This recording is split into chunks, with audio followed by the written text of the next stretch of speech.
বর্তমান সময়ে জনপ্রিয় রোমান্টিক জুটি আরশ খান ও সুনেরা বিনতে কামাল।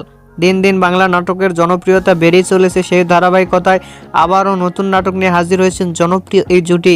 নাটকটির নাম তোর আশায় বাসি। এই নাটকটিতে অভিনয় করেছেন বর্তমান সময়ের আলোচিত অভিনেতা আরশ খান ও আলোচিত অভিনেত্রী সুনেরা বিনতে কামাল। এই নাটকটি রচনা করেছেন দয়াল শাহ এবং পরিচালনা করেছেন সকাল আহমেদ। নাটকটি খুব শীঘ্রই ইউটিউব চ্যানেলে প্রকাশিত হবে। আপনারা দেখতে চাইলে অবশ্যই ইউটিউব চ্যানেলে চোখ রাখুন এবং নিয়মিত নতুন নতুন নাটকের আপডেট পেতে হলে অবশ্যই চ্যানেলটিকে সাবস্ক্রাইব করে রাখুন। পরবর্তী ভিডিওর জন্য অপেক্ষা করুন।